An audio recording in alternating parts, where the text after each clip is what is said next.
Just as men's style has evolved over the decades and centuries, so too has gentlemen's everyday carry. And today we're turning the clock back 6 decades to explore a typical gent's EDC of the 1960s. Similarly to the 20s, the 60s were a decade of unprecedented change in both society at large and classic menswear in particular.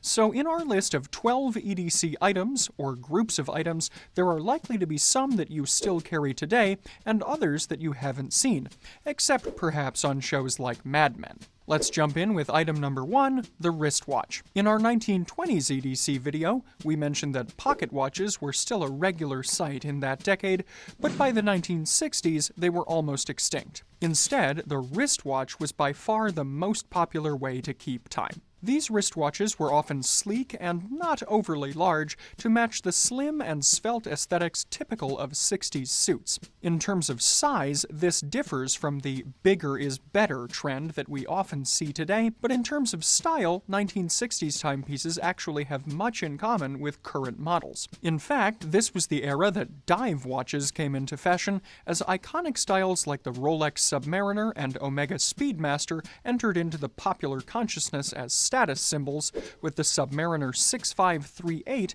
featured in the 1964 James Bond film Goldfinger being one of the pioneering examples of product placement in film. This sportier watch trend also set the stage for utilitarian dive watches with metal bands, largely replacing leather-banded dress watches that were more popular in previous eras, which still holds true in many cases today. Next, number 2, a pack of cigarettes and a lighter. It's no secret that many, or even most men, smoked in this era, and did so frequently.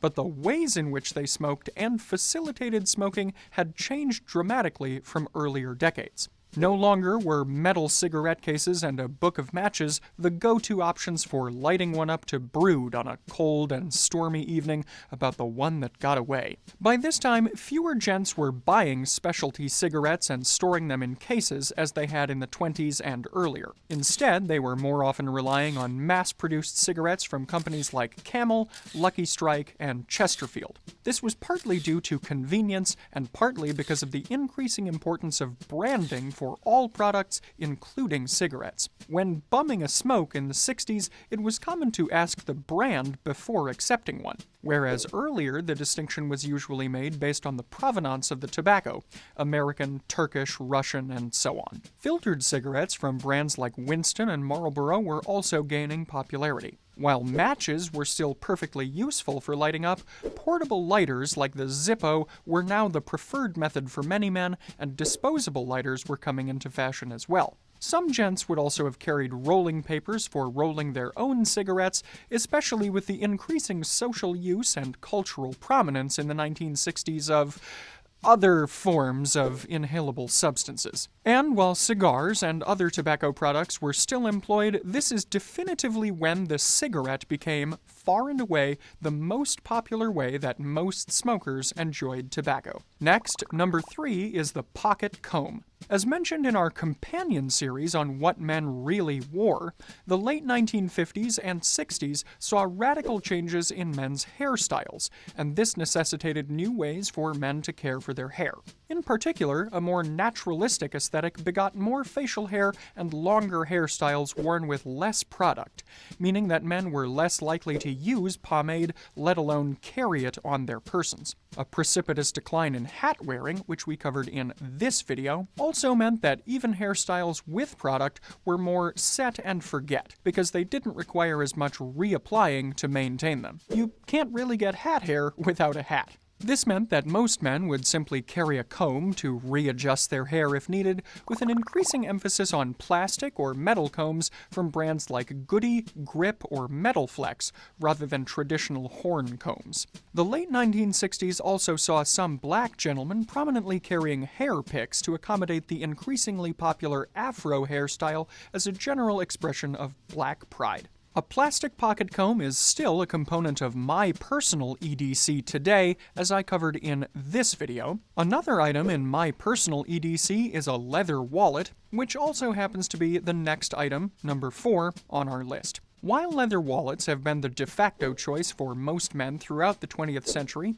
their design and functionality have shifted with the times. The 1950s and 60s saw increasing demand for card holder slots thanks in large part to the increasing number of paper and plastic cards gents were carrying around. 1950 had marked the introduction of the Diners Club card, the precursor to modern credit cards, followed in 1958 by the American Express card and the Bank AmeriCard, the forerunner of Visa. Other cards typical of the era included loyalty cards, membership cards for institutions like clubs or gyms, and an increasing array of identification cards for civil and employment purposes. Those cards needed a place to be stored, so wallets began to feature banks of 8, 10, and sometimes even 20 card slots. Our Fort Belvedere wallet line currently features bifold wallets with 8 or 10 slots and slim wallets with 4 slots, like mine. But would you prefer we release a wallet with even more? Let us know in the comments. Next is number 5, a handkerchief or tissues.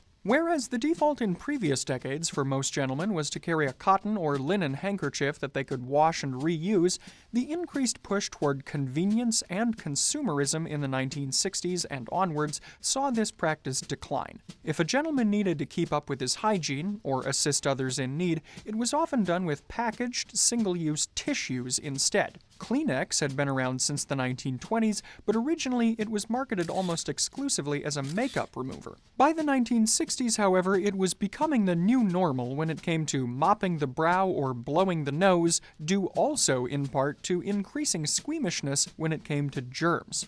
And it has dominated in this use ever since, thanks to increasingly cheaper means of production.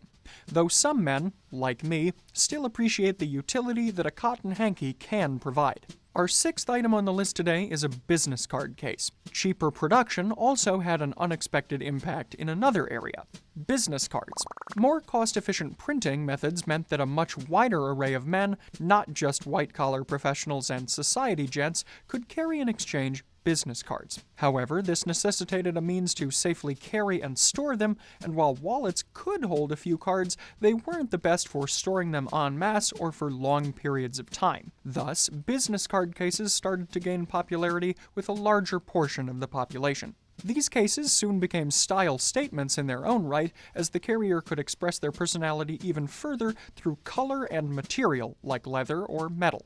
Business card cases soon became an even more prominent part of business culture, though not quite to the American Psycho levels we'd see in the 1980s. Of course, we proudly offer a selection of card cases at Fort Belvedere, and we've produced content on them too, so take a look. Next up, number 7, keys and holders for them, such as key rings, key portfolios, or key wallets. As with their cards, men were carrying more keys than ever before in the 1960s. Keys for cars, sometimes multiple cars, keys for doors, deadbolts, and padlocks, keys for their homes, and sometimes keys for their offices. As such, they needed some place to put them. Key portfolios and wallets were a common option, but they could be bulky. Meanwhile, key rings, especially novelty key rings, became more popular in the 1960s, coinciding with the bolder jewelry typical of the 60s and typified by manufacturers like Swank. The 60s were nothing if not bold. Number 8 is a multi-tool. Men had been carrying pocket knives of various kinds for centuries, but by the 1960s, actually by the late 1940s, multi-tools that featured knives as well as other implements had gained particular prominence. As men returned from World War II and became accustomed to Swiss Army knife-style products, this new style of tool was commonly used for any situation that someone would come across in their day-to-day life. So much so that the phrase Swiss Army knife is used to describe other resourceful objects and even people almost as commonly as the tool itself. Number 9 on the list is sunglasses. As hats waned in popularity, men still needed ways to shield their eyes from the sun's rays. And while sunglasses were certainly around before the 60s,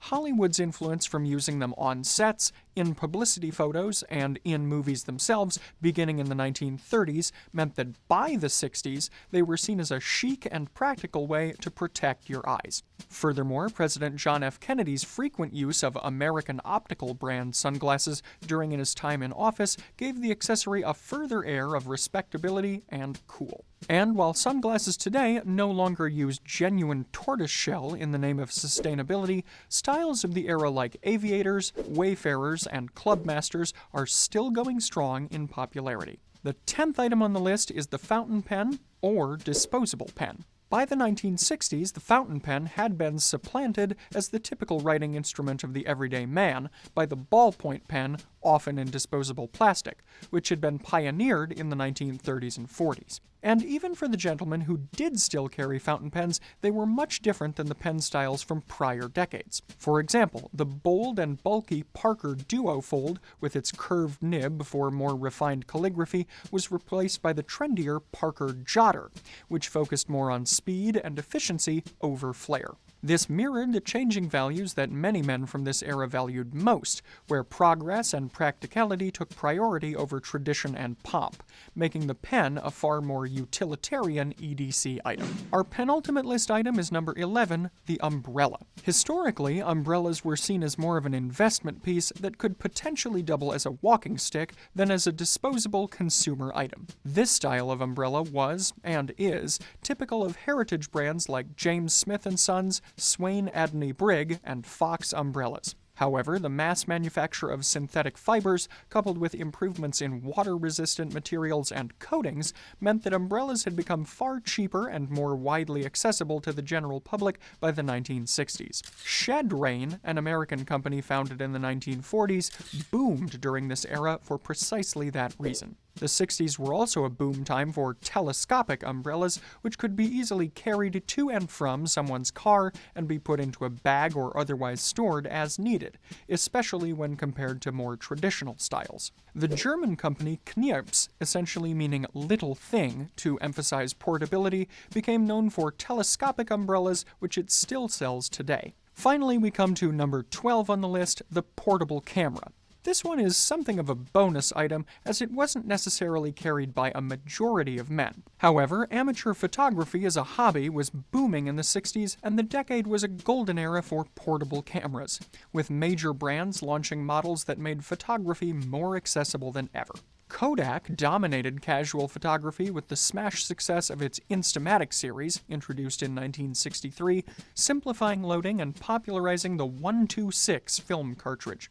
Canon, with its Demi half-frame and FTQL SLR camera, and Nikon, especially with the legendary Nikon F SLR introduced in 1959, quickly became top choices for enthusiasts and professionals. Minolta's SR and SRT series, Olympus Pen, and Pentax Spotmatic also emerged as innovative, compact 35mm options. Polaroid revolutionized snapshots with instant cameras like the Model 900, making same-day prints a household phenomenon. German brands like Leica, Zeiss Icon, and Agfa continued to produce compact, high-quality rangefinder and viewfinder models widely used by both professionals and serious hobbyists. The competition and creativity among leading brands in the 1960s not only democratized photography, but also established the foundation for portable, casual image making for generations to come.